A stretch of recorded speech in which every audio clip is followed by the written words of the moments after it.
الحمدللہ رب العالمین والصلاة والسلام علی حبیبہ محمد وآلہ وصحبہ اجمعین۔ اعوذ باللہ من الشیطان الرجیم، بسم اللہ الرحمن الرحیم۔ والذین یسعون فی آیاتنا معاجزین اولئک فی العذاب محضرون۔ قل ان ربی یبسط الرزق لمن یشاء من عبادہ ویقدر لہ وما انفقتم من شیء فہو یخلفہ وہو خیر الرازقین۔ اللہم سبحانک لا علم لنا الا ما علمتنا انک انت العلیم الحکیم۔ مولایا صلی وسلم دائما ابدا علی حبیبک من زانت بہ الاسر۔ سورہ سبا میں 22ویں پارے میں یہ آیہ کریمہ دنیا میں حق و باطل کی آویزش پہ فیصلہ کن ارشاد باری سے آگاہ فرماتی ہے۔ حق و باطل کی آویزش روز اول سے جاری ہے، قیامت تک رہے گی، اور یہ بھی طے ہے، اللہ کریم کا ارشاد ہے لَأَغْلَبَنَّ أَنَا وَرُسُلِي، ہمیشہ غالب اللہ ہوگا، اللہ کے رسول ہوں گے۔ اور یہ ایک تاریخی حقیقت بھی ہے، اس ارشاد باری کی تعبیر کی تائید انسانی تاریخ بھی کرتی ہے کہ آدم علیہ نبینا علیہ الصلوۃ والسلام سے لے کر حضور آقا نامدار صلی اللہ علیہ وآلہ وسلم تک کسی رسول کو شکست نہیں ہوئی۔ انبیاء علیہم الصلوۃ والسلام شہید ہوتے رہے، ظلماً قتل ہوتے رہے۔ بنی اسرائیل کی تاریخ میں ہے کہ انہوں نے 70 نبی کو ایک دن میں شہید کیا، لیکن جب معاملہ کسی رسول کا آیا، یاد رکھیں رسول وہ ہیں جو خود صاحب شریعت ہوتے ہیں، اور نبی وہ ہیں جو کسی رسول کی شریعت کو آگے چلانے کے لیے اللہ کی طرف سے مبعوث ہوتے ہیں۔ رسول اور نبی میں یہ فرق ہے کہ رسول خود صاحب شریعت ہوتا ہے اور نبی اسی رسول کے اتباع میں مبعوث ہوتا ہے، اسی شریعت کو آگے چلانے کے لیے، تاں کہ آقا نامدار صلی اللہ علیہ وآلہ وسلم مبعوث ہوئے تو نبوت کا دروازہ بند کر دیا گیا، اور آپ صلی اللہ علیہ وسلم نے فرمایا علماء امتی کا انبیاء بنی اسرائیل، او کما قال رسول اللہ صلی اللہ علیہ وآلہ وسلم، کہ میرے بعد کوئی نیا نبی نہیں آئے گا، میری امت کے علماء حق جو میرے دین کی پورے خلوص کے ساتھ اشاعت کریں گے اور اس میں اپنی زندگیاں لگا دیں گے، ان کا اعزاز اور منصب ایسا ہی ہوگا جیسے پہلی امتوں میں یا بنی اسرائیل میں نبی مبعوث ہوتے تھے۔ چنانچہ بعثت آقا نامدار صلی اللہ علیہ وسلم کے بعد یہ عظمت علماء حق کے حصے میں آئی، علماء ربانیین کے حصے میں آئی، اور اللہ کی ان بندوں کے حصے میں آئی جنہوں نے خلوص نیت سے دین برحق کی خدمت کی۔ اب بے شمار ایسے اسماء گرامی ہیں جو مساجد میں پیدا ہوئے، جن کے والدین بھی قال اللہ قال رسول پڑھاتے تھے، انہی گھروں میں پیدا ہوئے، مساجد میں پروان چڑھے، دین پڑھا، اور دین پڑھاتے وہیں داعی اجل کو لبیک کہا۔ کتنے خوش نصیب تھے وہ لوگ کہ جو اس دنیا کی آلائشوں سے یکسر الگ اور مبرہ رہ کر اللہ کے دین میں اپنی زندگیاں بسر کر گئے، اور یہ انہی لوگوں کا احسان ہے کہ من و عن ارشادات باری اور ارشادات پیغمبر صلی اللہ علیہ وآلہ وسلم ہم تک پہنچے۔ اب ہماری باری ہے، اللہ کریم ہمیں خلوص بھی دیں، ہمت بھی دیں، توفیق بھی دیں کہ ہم دین سیکھیں بھی اور آنے والی نسلوں تک اللہ کا دین اور اللہ کے نبی کے ارشادات پوری امانت داری سے پہنچائیں بھی۔ تو دین توارث سے پہنچا ہے، وراثتاً پہنچا ہے۔ نبی علیہ السلام سے صحابہ کرام نے سیکھا، ان سے تابعین، تبع تابعین نے، اسی طرح اکابر امت اور علماء حق سیکھتے اور سکھاتے چلے آئے، اور انشاءاللہ العزیز یہ سلسلہ جب تک سورج طلوع و غروب ہوتا ہے تب تک جاری رہے گا۔ لیکن حالات و واقعات زمانہ جب ہم دیکھتے ہیں تو بڑی بڑی بھیانک تصویریں تاریخ میں نظر آتی ہیں۔ آپ دور مت جائیے، تاتاریوں کی تاریخ اٹھا کر دیکھ لیجئے۔ وسط ایشیا سے اٹھے جنگلی اور وحشی قوم تھی، اور مسلمان ریاستوں کو تاراج کر دیا۔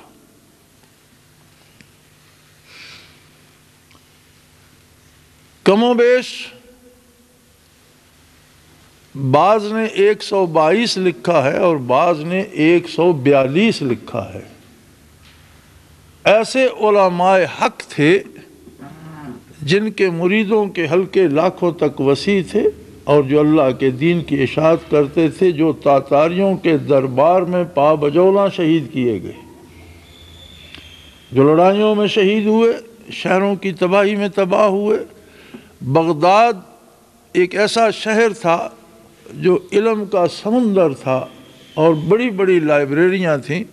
تاتاریوں نے دینی لائبریریاں اٹھا کر دریا برد کر دیں، اور مورخ لکھتا ہے کہ 6 مہینے تک دجلہ کا پانی جب وہاں سے گزرتا تھا تو بڑی دور تک سیاہ ہو کر بہتا تھا، کیونکہ اس زمانے میں آج کل کی طرح چھاپا خانے نہیں تھے، روشنائی سے، قلم سے اور ہاتھ سے کتابیں لکھی جاتی تھیں۔ تو اتنی کتابیں دریا برد کی تاتاریوں نے کہ 6 مہینے تک دجلہ جیسے عظیم دریا کا پانی سیاہ ہو کر بہتا رہا۔ خون انسانی اتنا بہایا تاتاریوں نے کہ ہر جرنیل شہر کو تباہ کرنے کے بعد اس کے بعد شہر پناہ کے بعد دروازے پر سروں کے مینار بنایا کرتا تھا کہ کس کا مینار اونچا ہے، اور اس بے دردی سے قتل کرتے تھے کہ اگر کوئی حاملہ عورت قتل ہوتی تو اس کے پیٹ سے بچہ نکال کر اس کا بھی سر کاٹتے کہ چلو کچھ تو مینار میں یہ بھی کام دے گا۔ لیکن ہوا کیا اسلام مٹ گیا؟ جو جبر، جو بربریت، جو ظلم تاتاریوں نے کیا، اس سے یہ نظر آتا تھا کہ اب اسلام کا نام لیوا کوئی باقی نہ رہے گا۔ لیکن وہ ایسا قادر ہے کہ اس نے انہی تاتاریوں کو نور ایمان عطا کر دیا۔ مسلمانوں پر یہ قیامت کیوں ٹوٹی؟ ہماری طرح ان کے اعمال بگڑ چکے تھے، ان کے دلوں میں خلوص نہیں رہا تھا۔ کتابیں تھیں ہدایت کے لیے نہیں، مناظروں کے لیے اور ایک دوسرے کو شکست دینے کے لیے رہ گئی تھی۔ اور جب تاتاری فوجیں بغداد شہر کا محاصرہ کیے ہوئے تھیں تو شہر کے اندر اس وقت بھی مولویوں میں مناظرہ ہو رہا تھا کسی معمولی سی بات پر۔ یعنی عالم یہ ہو گیا تھا کہ مسلمان فرقوں میں بٹ گئے تھے، اور چھوٹی چھوٹی باتوں پر آپس میں لڑنا، مناظرے کرنا، ایک دوسرے کو مارنا، ایک دوسرے کی مخالفت کرنا۔ جہاں کوئی کافر فوج آتی، آدھے اس کے ساتھ مل جاتے، آدھے مقابلے میں مار کھانے والے ہوتے، پھر ان کی باری آ جاتی۔ خلیفہ بغداد نے معاہدہ کیا تاتاری سلطان کے ساتھ کہ مجھے قتل نہیں کیا جائے گا تو میں شہر تمہارے حوالے کرتا ہوں۔ اس کے وزیر نے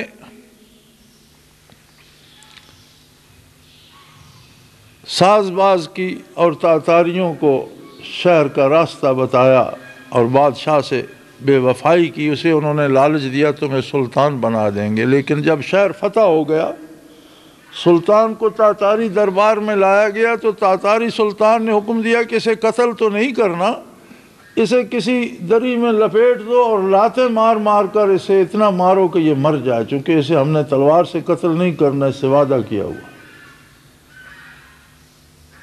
اور اس وزیر کو اس نے یہ کہہ کر قتل کروا دیا کہ جس نے تجھے وزیر اعظم بنایا اور ساری سلطنت تیرے حوالے کی، اس سے تو نے دھوکہ کیا، میں کس اعتبار پر تجھ پر اعتماد کر لوں؟ اگر میں تجھ پر اعتبار کروں تو میرے ساتھ بھی دھوکہ کرے گا، اسے بھی قتل کرا دیا گیا۔ لیکن کیا اسلام مٹ گیا؟ نہیں۔ علامہ مرحوم نے کہا تھا، پاسباں مل گئے کعبے کو صنم خانے سے۔ یہی تاتاری لشکر جب دربند پہنچا، چھوٹا سا شہر تھا دربند، حضرت خواجہ دربندی رحمۃ اللہ تعالی علیہ اپنے زمانے کے غوث تھے اور تنہا رہتے تھے، ایک کمبل لپیٹ کر اللہ اللہ کرتے رہتے تھے، رات دن کم ہی گفتگو فرماتے تھے۔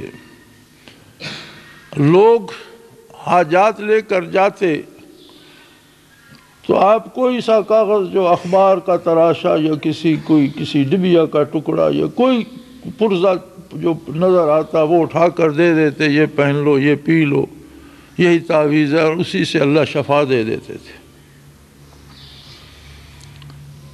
جب دربند لشکر پہنچا، ہلاکو خان خود سربراہ تھا، اور ہلاکو خان کا نام چنگیز کے بعد ہیبت کا نشان بن گیا تھا۔ جنگل سے گزرتے تو جنگلی جانوروں تک کو قتل کرتے جاتے، کسی پانی کے ذخیرے سے گزرتے تو اس میں زہر ڈال دیتے، آبادیوں کی آبادیاں تاراج کر دیں۔ جب دربند پہنچے تو تاتاریوں کے پہنچنے پر شہر خالی ہو جایا کرتے تھے۔ شہر کی خبر لی گئی تو اس کے ایک جرنیل نے کہا کہ ایک بزرگ ہے، ایک مسجد میں بیٹھا اور ایک بندہ ہے اس کے ساتھ، باقی شہر تو خالی ہو گیا۔ تو ہلاکو خان نے حکم دیا اسے گرفتار کر کے لایا جائے۔ اس میں اتنی جرت کہ ہلاکو کی آمد کی خبر سن کر ابھی بیٹھا ہے۔ انہیں گرفتار کر کے لایا گیا تو ہلاکو نے کہا کہ آپ کس جرت پر شہر میں بیٹھے رہے؟ انہوں نے کہا شہر میں نہیں، اللہ کے گھر بیٹھا رہا میں، اور میری عمر ہی وہیں بسر ہو رہی ہے، میرا گھر ہی اللہ ہی کا گھر میرا گھر ہے، وہی میری پناہ ہے، اور میں اللہ کے گھر بیٹھا تھا، مجھے غیر اللہ سے ڈرنے کی ضرورت نہیں ہے، کسی ہلاکو وغیرہ کو میں نہیں جانتا، میں تو اسے جانتا ہوں جو سب کا خالق ہے اور جس کے دست قدرت میں سب کی جان ہے۔ معروف تاریخی واقعہ ہے۔ ہلاکو نے کہا کہ تمہیں بیڑیاں اور زنجیریں لگی ہوئی ہیں اور تم اتنی بڑھ کر بات کر رہے ہو؟ تو خواجہ محمد دربندی رحمۃ اللہ تعالی علیہ نے ایک دفعہ ان زنجیروں کی طرف دیکھ کر فرمایا اللہ، اور ساری زنجیریں ڈھیر ہو گئی۔ فرمایا مجھے کوئی زنجیر، میں کسی کا قیدی نہیں ہوں، تم مجھے زنجیروں میں نہیں باندھ سکتے۔ اب ایک حیرت ناک واقعہ، اور وہ ان کا امیر تھا، لشکر کا سالار تھا، جرنیل تھا، اور ہلاکو بہت بڑا نام تھا تاتاریوں میں۔ تو اس نے غصے سے کہا کہ زہر کا پیالہ لایا جائے اور انہیں میرے سامنے زہر پلائی جائے۔ زہر کا پیالہ لایا گیا، جب انہیں پیش کیا گیا تو انہوں نے فرمایا بسم اللہ الرحمن الرحیم، اور پورا پیالہ پی لیا، اور فرمایا میرے لیے تو اس میں کوئی زہر نہیں ہے، یہ زہر تمہارے لیے ہو سکتا ہے، مجھے تو اس سے راحت ملی ہے۔ تو ہلاکو نے آگ جلوا دی اور تمام اپنے جو اس کے آفیسرز تھے یا جرنیل تھے ان کو بلا لیا اور فوج کو جمع کر لیا کہ سب کے سامنے ان کو آگ میں ڈالا جائے، ان کو بھی اور ان کے ساتھی کو بھی باندھ کر آگ میں پھینک دو۔ مورخ لکھتا ہے کہ جب انہیں آگ میں پھینکا گیا تو آگ اس طرح بھاگی جس طرح کوئی بڑا جانور، کوئی دیوار گرتی ہے اور اس کے ساتھ کوئی جانور بندہ ہو تو وہ رسے توڑا کے بھاگتا ہے، اس طرح آگ بھاگی اپنی جگہ چھوڑ کر، جہاں وہ گرے وہ جگہ صاف تھی، اور آگ آگے بھاگی اور اس کا لشکر سارا چھوڑ کر اسے بھاگ اٹھا۔ تو ہلاکو اٹھ کر کھڑا ہو گیا اور اس نے کہا مجھے بھی اس خدا کا پتہ بتاؤ جس کو تم مانتے، اس رب کی بات مجھے بھی بتاؤ جسے تم مانتے ہو۔ اور وہ لمحہ تھا جب اسی ہلاکو نے اسلام قبول کیا، اور یورپ کی عیسائی شادیانے بجا رہے تھے مسلمانوں کو قتل عام کر کے کہ ہم نے یورپ کو مسلمانوں سے پاک کر دیا، ہسپانیہ میں ہم نے ایک مسلمان نہیں رہنے دیا۔ وہی ہلاکو اسلام کا جھنڈا لے کر مشرق سے یورپ میں داخل ہو رہا تھا۔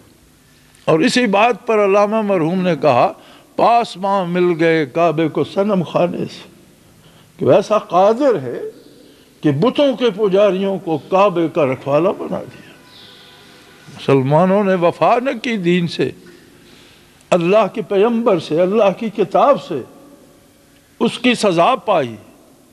اور وہ قادر ہے عسیٰ یأت اللہ بقوم، وہ قادر ہے تمہاری جگہ کسی اور قوم کو کھڑا کر دے۔ یجاہدون فی سبیلہ یقاتلون و یقتلون، ایسے لوگ جو اس کی راہ میں جہاد کریں، جو قتل ہوں بھی قتل کریں بھی۔ لا یخافون لومۃ لائم، وہ دنیا کے پراپیگنڈے کی پرواہ نہ کرے۔ یحبونہ و یحبہم، ایسے لوگ جنہیں اللہ محبوب رکھتا، اور ایسے لوگ جو اللہ سے عشق کرتے ہوں۔ تم نہ صحیح تو اور پیدا کر دیں گے، اس کا کیا ہے، تم نہ صحیح تو چاہنے والے اور بہت، ترک تعلق کرنے والوں تم تنہا رہ جاؤ گے۔ ویسا قادر ہے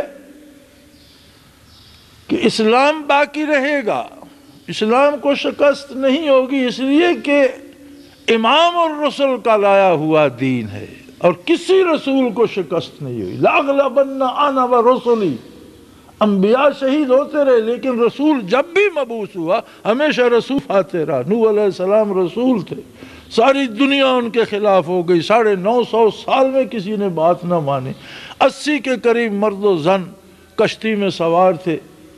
950 سال کی تبلیغ کے بعد اللہ نے ساری کائنات غرق کر دی اور اپنے رسول کو فاتح بنایا۔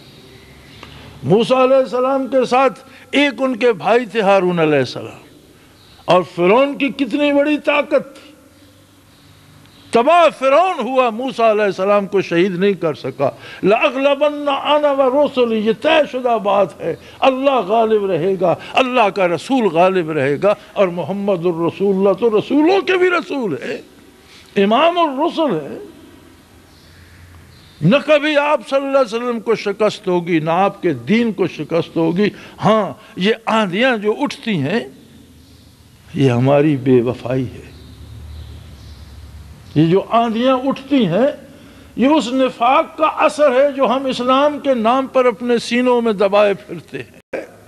مسلمانوں کے دلوں میں جب وہ خلوص نہیں رہتا، وہ عشق نہیں رہتا، وہ آتش عشق نہیں رہتی، وہ محبت پیغمبر صلی اللہ علیہ وسلم نہیں رہتی، اللہ کی طلب نہیں رہتی، تو پھر ظالم ان پر چڑھ دوڑتے۔ تو ہمارا یہ کردار جو ہے یہ ظلم کی آندھیوں کا سبب بنتا ہے، لیکن اللہ کا دین بھی رہے گا، اللہ کے مخلص بندے بھی رہیں گے، اور خواجہ محمد دربندی رحمت اللہ علیہ کے جانشین بھی ایسے رہیں گے جن کے سامنے ہلاکو جیسے لوگ بھی کلمے پڑھتے رہیں گے، اور یہ تا قیامت سلسلہ جاری رہے گا۔ اسی پر یہ آیہ کریمہ نے بات کی، فرمایا والذین یسعون فی آیاتنا معاجزین اولئک فی العذاب محضرون، جو لوگ میری آیات کو مٹا دینا چاہتے ہیں، جو لوگ میری بات کو عاجز کر دینا چاہتے ہیں، جو لوگ چاہتے ہیں کہ اللہ کی بات نہ مانی جائے، جو لوگ چاہتے ہیں کہ قرآن کا نظام نہیں آنا چاہیے، جن لوگوں نے اپنی قوت اس بات پہ لگا دی کہ تہذیب ہماری ہوگی، معاشرہ ہمارا ہوگا، اور جو معاشرہ محمد الرسول اللہ نے دیا ہے وہ نہیں بننے دیں گے، وہ نہیں ہوگا۔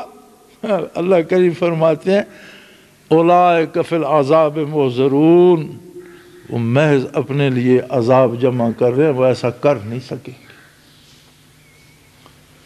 اسلام کو مٹا نہیں سکیں گے۔ ہاں اپنے لیے عذاب زیادہ کرتے جا رہے ہیں، اپنے لیے عذاب بڑھاتے جا رہے ہیں، اور ایک وقت آئے گا جب دیکھو گے سب لوگ، روئے زمین کے تمام باشندے، آدم علیہ نبی نا سے لے کر قیامت تک پیدا ہونے والے تمام لوگ موجود ہوں گے، اور میری آیات کو عاجز کر دینے والے لوگ عذاب میں تڑپیں گے اور چلاتے ہوئے نظر آئیں گے۔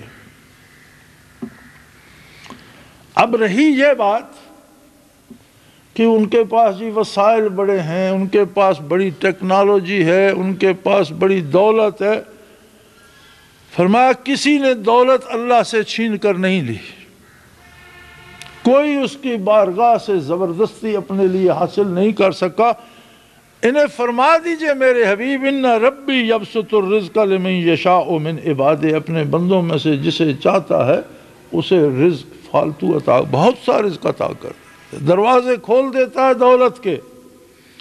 وَيَقْدِرُ اللَّهُ، اور جب چاہتا ہے اسی بندے پر رزق بند کر دیتا ہے۔ وہ ایسا قادر ہے کہ گدا کو شاہ کر دے اور شاہ کو گدا کر دے، تو شاہوں کو گدا کر دے، گدا کو بادشاہ کر دے، اشارہ تیرا کافی ہے گھٹانے اور بڑھانے۔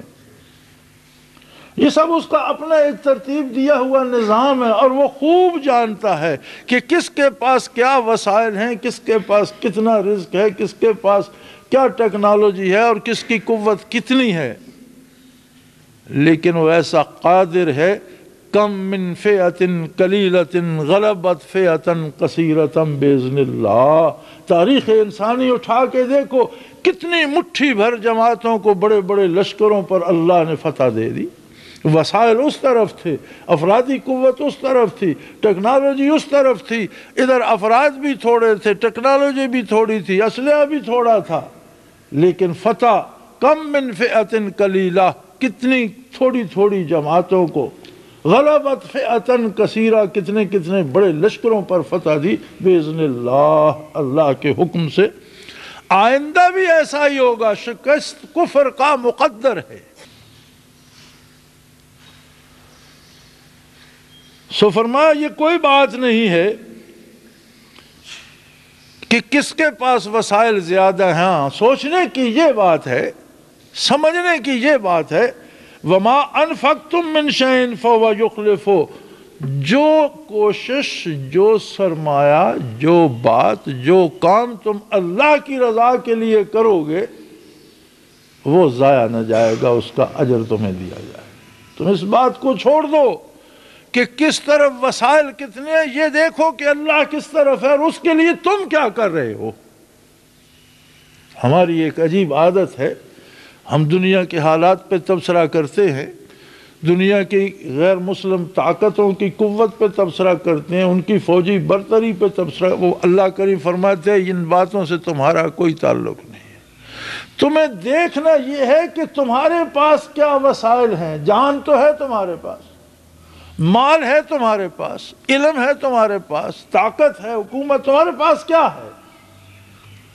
تم اللہ کی راہ میں کیا دے رہے ہو؟ تم اپنا حساب، رب فرماتا ہے میرے ساتھ اپنا حساب سیدھا رکھو، باقی سب سے میں خود نپٹ لوں گا۔ انہم یکیدون کیدا واکید کیدا فمہل الکافرین امہلہم رویدا۔ یہ بھی تدبیریں کرتے ہیں، قدرت کی اپنی تدبیریں ہوتی ہیں، چند روز مہلت دے دیتا ہے کفر کو، لیکن پھر ہر چیز تباہ ہو جاتی ہے۔ جاء الحق وزہق الباطل ان الباطل کان زہوقا، جب حق آتا ہے تو باطل کو مٹنا پڑتا ہے، اس لیے کہ مٹنا ہی باطل کا مقدر ہے، یہ اس کی مرضی کہ کس میدان میں لے جا کر اسے شکست سے دوچار کرتا ہے، یہ اس کی مرضی کہ کس عالم میں اسے بے دست و پا کرتا ہے۔ آخر انشاءاللہ العزیز اللہ کا دین باقی رہے گا، نبی علیہ السلام کا ارشاد باقی رہے گا، قرآن باقی رہے گا، کلمہ حق باقی رہے گا، اور یہی کلمہ ہی العلیٰ، یہی وہ کلمہ ہے جو بہت بلند ہے، جس میں عظمت الہی کا اقرار ہے، جس میں پیغمبر اسلام صلی اللہ علیہ وسلم کی رسالت و نبوت کا اور آپ کی عظمت کا اقرار ہے۔ اسی کلمے کے نصیب میں ہے کہ یہ سب پر غالب رہے۔ آج جو میں اور آپ سوچتے ہیں کہ اسلام مظلوم ہے، تو اسلام پر ظلم کفر نہیں، وہ مسلمان کر رہا ہے جو اسلام کے ساتھ مخلص نہیں۔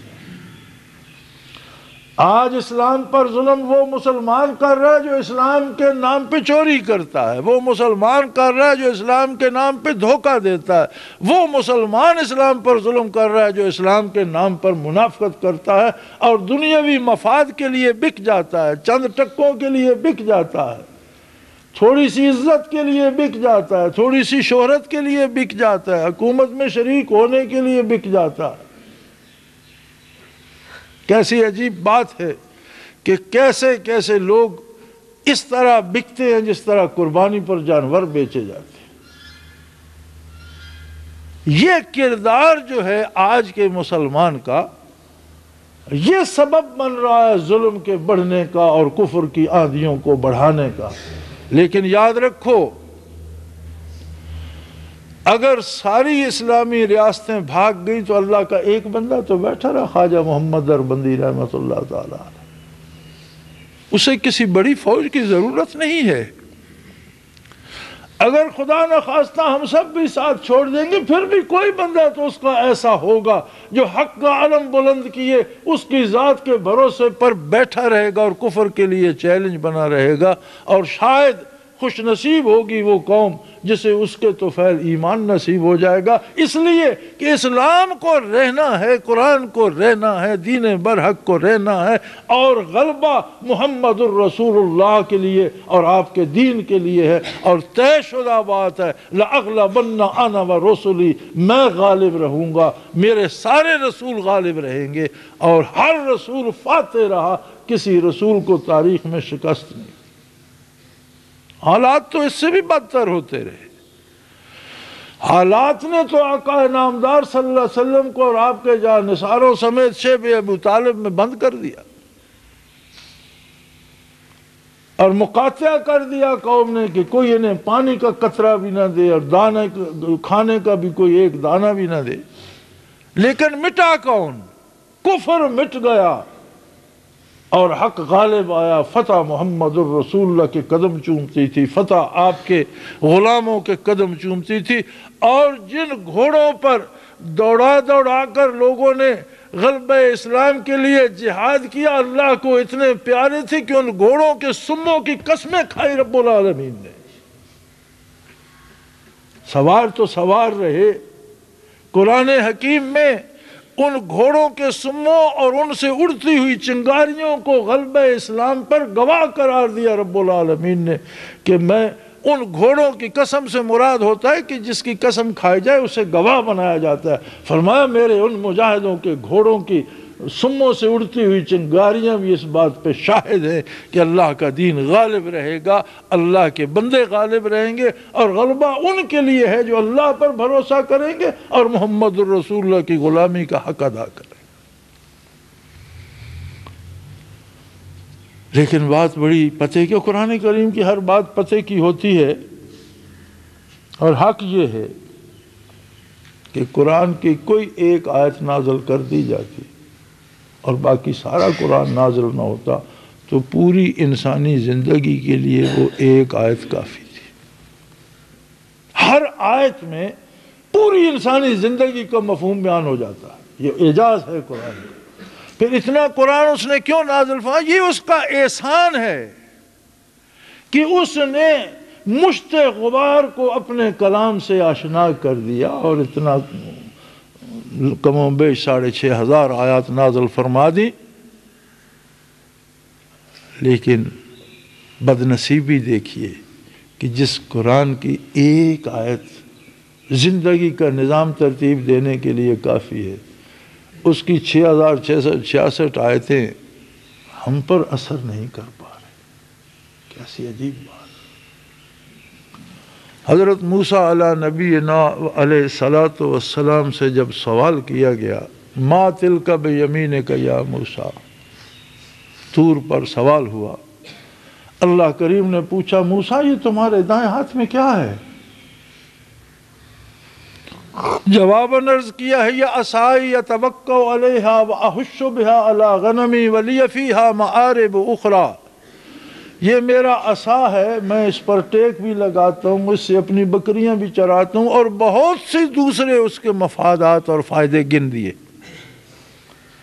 مفسرین کرام اس کی تفسیر پہ جب بحث فرماتے ہیں تو وہ فرماتے ہیں کہ ادب تو یہ ہے کہ جو بات پوچھی جائے اس کا جواب دے دیا جائے، یہ تقاضائے ادب ہے کہ جو بات پوچھی جائے اس کا قصہ نہ بنایا جائے، اسے بڑھایا نہ جائے، جتنی بات پوچھی جائے اتنا جواب دیا جائے۔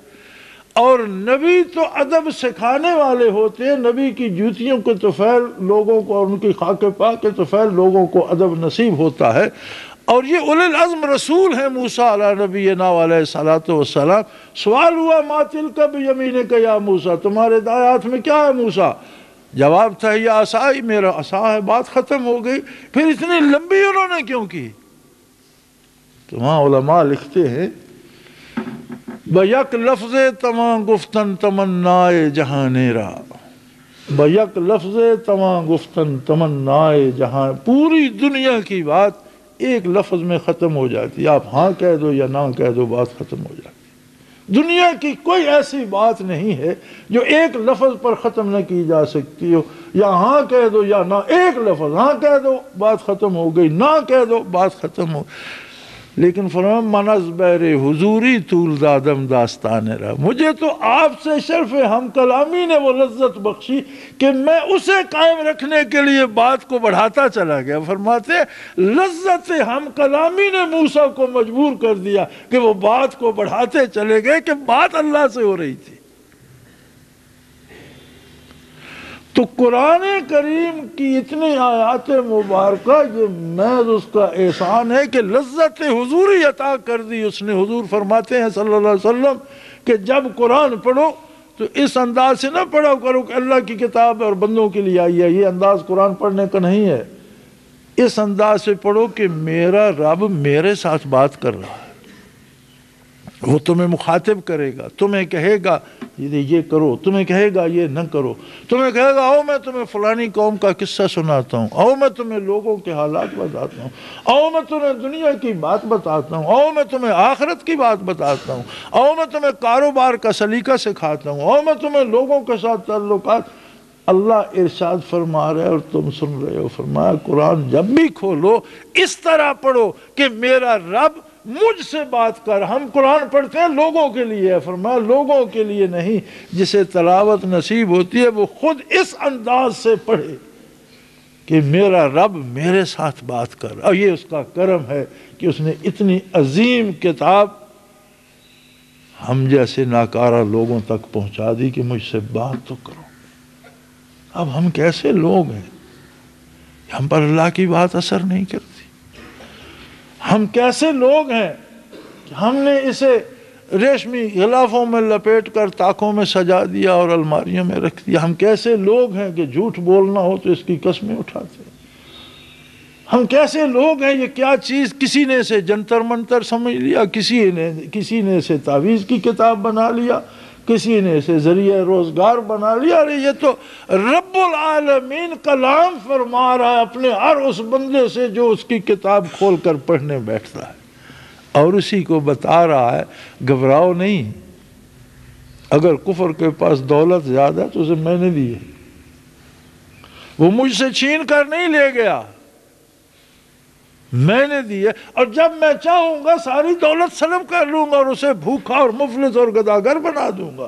یہ تمہارا کام نہیں ہے، یہ میرا کام ہے۔ کفر دین کو مٹا دینا چاہتا ہے، فرمایا نہیں مٹا سکے گا، بلکہ مٹنا اس کا مقدر ہے، مٹ گا بھی۔ اور ان کافروں کو تم دیکھو گے انہیں کس طرح عذاب میں پھینکا جاتا ہے۔ آگے فرماتا ہے اپنی بات کرو، تم میرے لیے کیا کر رہے ہو، تم دوسروں کی بات چھوڑ دو۔ ما انفقتم، تم نے میرے راستے میں کیا کیا؟ کیا تم نے میری خاطر جھوٹ بولنا چھوڑ دیا؟ کیا تم نے مجھے راضی کرنے کے لیے درد دل سے میرے سجدے کیے، یا تمہارا رکوع و سجود ذوق سے خالی ہے؟ کیا تم میرے لیے اپنی جان یا اپنا مال میری راہ میں کر رہے ہو؟ کیا تم میری بات کر رہے ہو؟ کیا کفر تو زور لگا رہا ہے، تم بھی کفر کے مقابلے کے لیے کچھ کر رہے، وہ بات میرے ساتھ کرو کہ تم میری راہ میں کیا کر رہے ہو۔ کتنی خوبصورت بات ہے کہ ہم دوسروں کو زیر بحث لانے کی بجائے، دوسروں کے حالات پر بحث کرنے کی بجائے، کاش اللہ ہمیں توفیق دے ہم اپنے گریباں میں جھانکیں کہ میں غلبہ اسلام کے لیے کیا کر رہا ہوں، اور اللہ ہمیں توفیق دے کہ ہم اپنے وسائل غلبہ اسلام کے لیے استعمال کریں۔ اسلام کو غلبہ میری اور آپ کی وجہ سے نہیں ہونا، اللہ کی تائید سے ہونا ہے۔ جسے وہ توفیق دے گا اسلام کے ساتھ تعاون کی، اسلام کے ساتھ وفا کی، یہ اس کا احسان ہے۔ اسلام کو غالب ہونا ہے اور وہ قادر ہے، وہ چاہے تو کافروں کو بھی ایمان عطا کر لے، وہ چاہے تو پتھروں سے خدمت لے سکتا ہے، وہ چاہے تو درختوں سے خدمت لے سکتا ہے، وہ جھاڑیوں سے اور پرندوں سے خدمت لے سکتا ہے۔ ابرا ہاتھیوں کا لشکر لے کر آیا، اس نے ابابیلوں کو حکم دے دیا، اب ہاتھی کہاں اور ابابیل کہاں، ہر کنکر ایٹم بم بن گیا۔ مورخ لکھتا ہے کہ اگر ہاتھی کی پشت پہ لگتا تھا تو اس کے پاؤں تک چیرتا چلا جاتا تھا، اور اس طرح بنا دیے تھے قاسم معقول، جس طرح غذا جانور بھوسے کو چبا کر جس طرح جانور کر دیتا ہے نا، اس طرح ہاتھیوں اور اس کی فوج کا حال کر دیا۔ قاسم معقول چبائے ہوئے بھوسے کی طرح، بھوسا پہلے ریزہ ریزہ ہوتا ہے، پھر اسے جانور چبا بھی لے تو جو حشر اس کا ہو جاتا ہے وہ ان کا کر دیا تھا۔ وہ قادر ہے، غلبہ دین حق کو ہوگا۔ میرے بھائی سوچا کرو کہ ہم غلبہ حق کے لیے کیا کر رہے ہیں۔ اللہ ہمارے گناہ معاف فرمائے اور ہمیں توفیق دے کہ ہم اس کے دین برحق کے لیے اپنی حیثیت کے مطابق خدمت بجا لائیں، ایمان پہ زندہ رکھے، ایمانداروں کے ساتھ موت نصیب فرمائے اور ایمانداروں کے ساتھ حشر فرمائے۔